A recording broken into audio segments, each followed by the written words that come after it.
Всем привет, друзья! С вами Александр Бабков и канал Distortion Test. И сегодня у нас на обзоре правильный X для Дальнего Востока. Встречаем Mark X в 130-м кузове.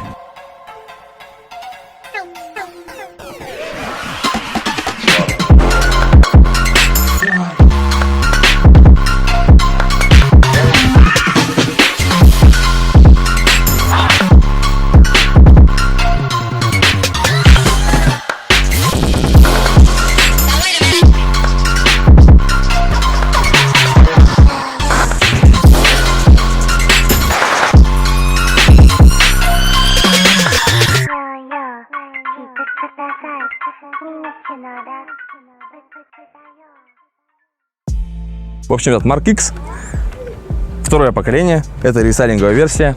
В общем, было первое поколение, 120-й кузов, как мы все знаем. Перед у них, на самом деле, очень традиционно выглядит, типа присаженный вниз, типа атакующий такой тигр. Морда, на самом деле, смотрится намного шире, чем зад. Это довольно-таки, неплохо выглядит. Вообще, вот первое поколение Mark X, которое было 120-й кузов, он был заточен под второй Mark, типа Grand, который был. Задняя часть, вот пойдемте к ней, кстати, к ней. Задняя часть у нее была очень похожа на 110-й Mark. И мне она не очень нравилась. Она какой-то был безликий, что ли, зад. У этой машины же, у 130-го кузова, у него уже, знаете, вот есть какое-то ощущение, что это Mark 100, соточка. Знаете, вот если добавить вот тут небольшую полоску, допустим, из фонарей, получится рестайловая сотка. То есть это уже намекает вам на такой пацанский автомобиль. Типа, вот, помните меня, это же Mark 2, типа того. То есть это примерно так выглядит. По внешке автомобиль смотрится, тут тюнинг, конечно, типа от GS Sport. Бампера другие, оптика другая. Смотрится он довольно-таки бодро. Выхлоп, как вы видите, тоже не родной, это HKS. Еще пацаны оценят, на самом деле, да. Это все, кто ездил на Mark 2, вообще на маркообразах, типа, у них в стоке, типа, стояли 15-16 колеса, да. И здесь же мы можем поставить сюда просто 20-е тапки, и при этом будет такой профиль довольно-таки большой. Если ты поставишь на Mark 2 20-й профиль, у тебя будет просто изолента вместо колес. Здесь же вот стоят сейчас 19-е колеса, у вас еще огромный запас, то есть ты можешь поставить 20-й и еще чуть уменьшить профиль, в принципе, будешь ездить вообще, привлекать внимание. Многие очень делают из этих машин такие всякие проекты, стенс, прочая дичь. В общем, машина привлекает взгляд. Если ты на нее смотришь, если она в тюнинге, в таком правильном, типа, без всякого колхоза, она смотрится очень хорошо и очень дорого.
И еще одна нетрадиционная вещь. Все марководы, маркообразники, они сейчас все заплачут.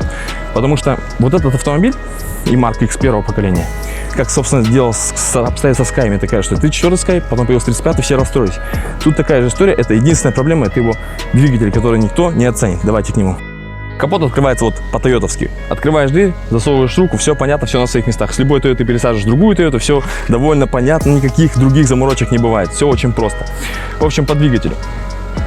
Здесь у нас стоит 2,5-литровый 4GR FSE. FSE это типа D4. Все там у нас в Якутске, вообще в наших краях, короче, D4, если ты говоришь слово, они все начинают переживать.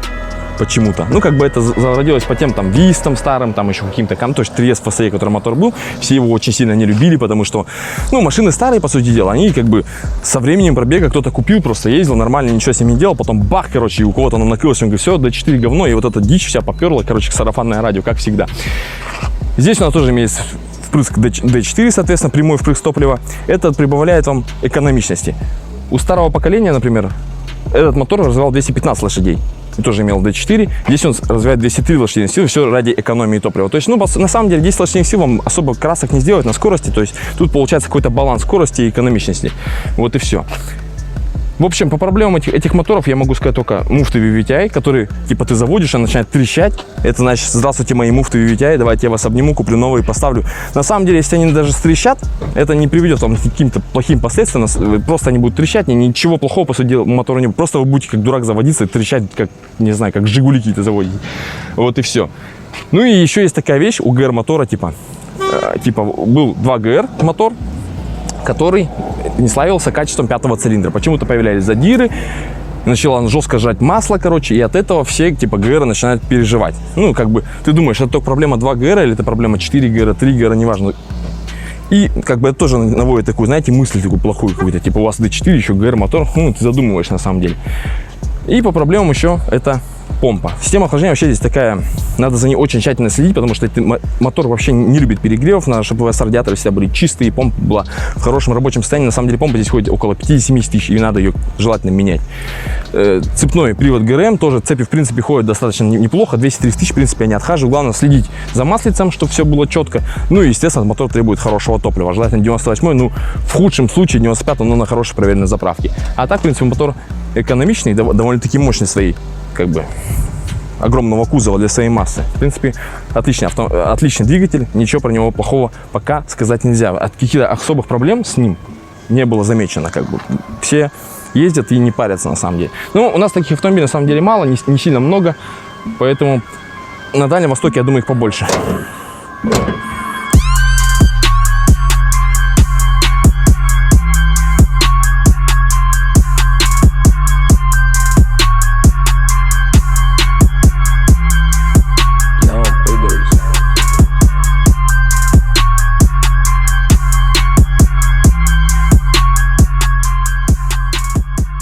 Первым делом мы замечаем, что, ну, посадка, да, удобная, все. Первым делом я вот чисто вот сразу сел и вижу, что лобовое стекло маленькое. Ну вот ты смотришь на него снаружи, оно выглядит каким-то массивным, большим. Здесь же ты смотришь на него, оно какое-то реально обрезанное. Как будто вообще, ну, просто очень маленькое. И та же история с задним стеклом. Но заднее стекло, по сути дела, ну, как бы, хотелось бы больше, конечно, но какое есть, такое есть. Как бы на этом не стоит обращать особо внимания, а вот лобовое стекло реально есть. Из-за люка кажется, что крыша как будто на тебя давит немного, но это, возможно, регулировка сиденья можно подправить. Вообще салон, все жалуются, вот судя по типу, он тесный. Машина выглядит снаружи очень массивной, большой, бизнес-класс, типа все дела, но в салоне ты чувствуешь себя как тесновато. Но с другой стороны, типа, это же Марк, это же типа пацанская тачка.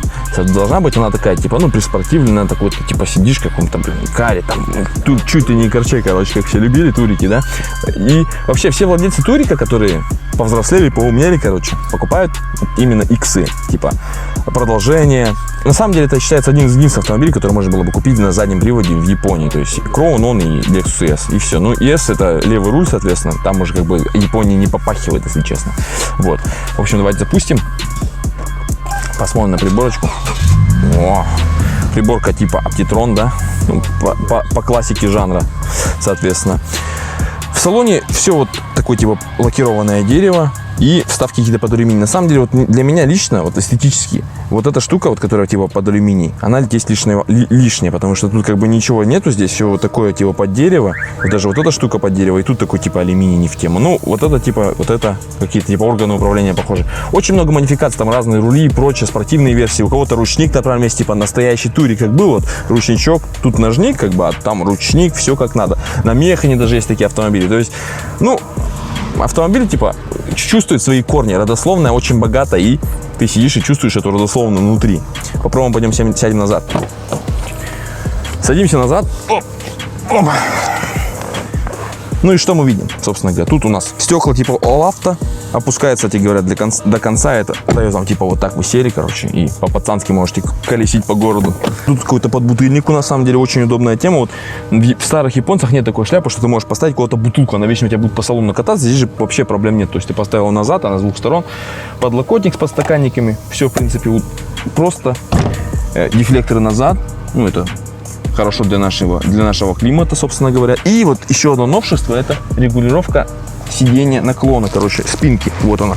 немножко можно опустить назад, но там стоит САП, и, соответственно, мы не можем. Но оно немного регулируется, тоже прикольно, типа ты представительский класс, ну, близко к этому, то есть в старых марках вы такого точно не найдете. Крыша очень интересная форма, она как бы здесь очень близка, а вот тут, где голова пассажиров, она уходит наверх, как бы, чтобы ты не задевал головой. В принципе, я со своим ростом могу спокойно сесть, как бы, да, вообще расслабиться. Для ног вообще места куча. Сел, сидишь. Ну, вот, вдвоем было бы комфортно, втроем уже, конечно, было бы тесноватенько. В общем, поехали, попробуем в деле.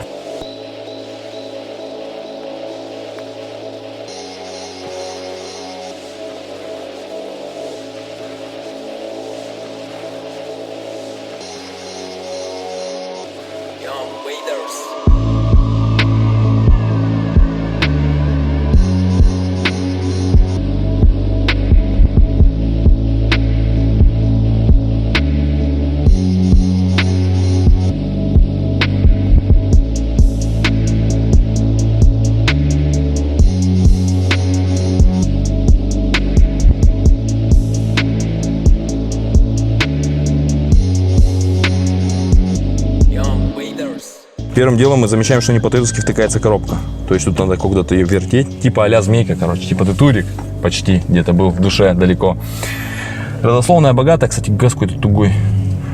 В общем, эти машины, на самом деле, ну, такой спорный вариант, потому что очень многие в наших, по крайней мере, краях, типа, мечтают о Camry 50. То есть по цене они очень близки к этому. Ну, у Camry 50, типа, она леворульная, туда-сюда. Но на самом деле, по внешнему виду, Mark X намного интереснее. У него задний привод. Это самое главное для пацанов. Типа, надо же поехать и показать, какой ты можешь раздавать. По шумке, там, почему-то еще судить сложно, потому что сзади стоят банки, и хорошо слышно. Но это классика таких туриководов, короче, да, чтобы была баночка. Это нормально. Я ничего против них не имею. Когда хороший звук, приятно, тут тем более V6, он немножко рычащий, нерядная шестерка все-таки. По салону, да, ну, уже пластик, конечно, не такой, как был там в тех же сотках, 90-ках марках, он уже, конечно, пожестче, погрубее немного, но именно в салоне вот такой, чувствуешь себя в машине намного свежее, потому что уже турики устарели, надо куда-то двигаться дальше, и все, кто покупает эти автомобили, в основном все пересаживаются с похожего класса автомобилей, то есть, но тут проблема в том, что цена машины там, ну, грубо говоря, около миллиона, да, ну, миллион с копейками, около миллиона, и тут начинаешь думать, либо брать машину повыше, типа ты повзрослел, поумнел, либо ты до сих пор хочешь быть молодым, ну, это реально, если тебе, например, около 25 лет, 27, там, грубо говоря, да, ты не хочешь чувствовать себя старым, типа, что я старик, что ли, ездить на джипе, я хочу чувствовать себя как пацанская тачка, хочу ездить в такой же машине, вот, и покупаю такие автомобили, на самом деле. По проблемам ходовой части, тут полностью электронная рейка, и у нее тоже есть проблемы, типа вот многие сервисмены, там, когда только появились, Mark X вообще, в принципе, там по пробегах 200 у них начинала лететь рейка, но ее просто, в принципе, в сборе меняешь, никаких жидкостей в ней нету, просто заказал, поставил контракт и все. Ну, не особо живучестью именно в нашем климате, потому что наши морозы, наши дороги убивают вообще подвеску. И задняя подвеска тоже очень довольно-таки сложная, да, поэтому покупать, кстати, Camry 50, потому что она попроще в подвеске. Это такой вариант тоже возможен. Эти машины бывают полноприводными. И самое интересное, это вот компрессорная машина, но ее реально найти, это единорог, по-моему, среди вообще иксов, вообще каких-то японских машин. Типа это турик свежего поколения. Но судя по тем, ну, как бы читал отзывы, у кого такие автомобили, да, у нее там 316 лошадиных сил, по-моему, в стоке, и она не едет на эти 316. Типа она в городе дерганая, злая, но когда ты выезжаешь на трассу, думаешь, ты сейчас притопишь газ в палас, типа, и поехал. На самом деле там такого нет, ощущение, что машина быстрая, то есть едет она, грубо говоря, на свои 250-240 лошадиных сил.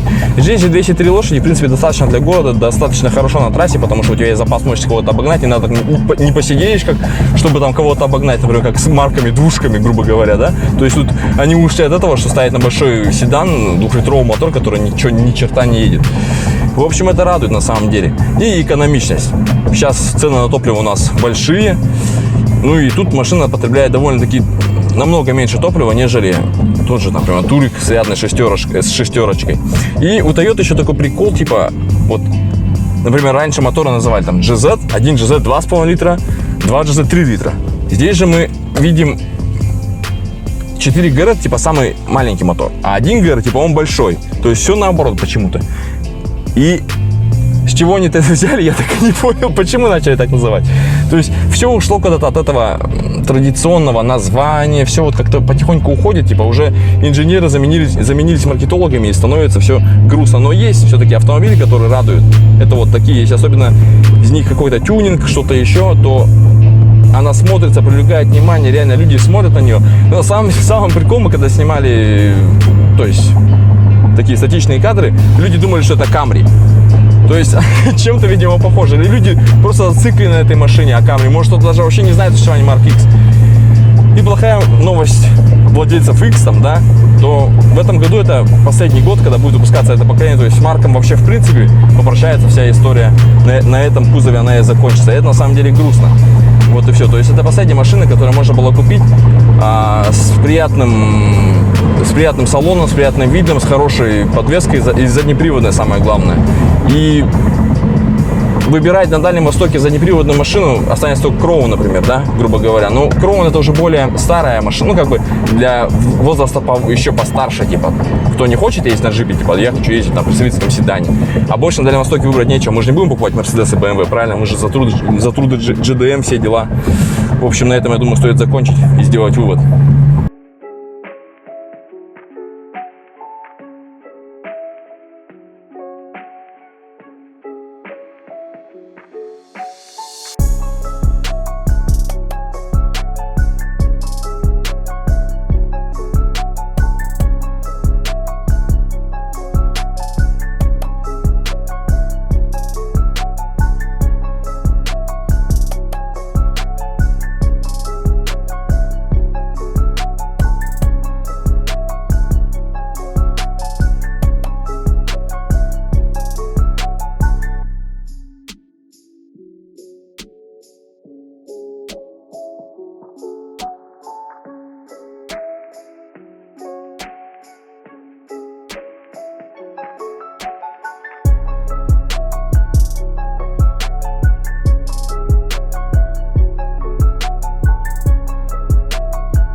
Итак, ребят, что сказано в итоге?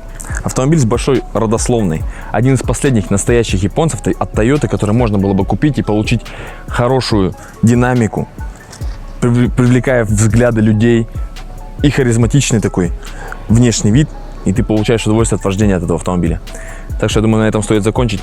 Подписаться на канал, ставим лайки, ребят, и все, всем пока.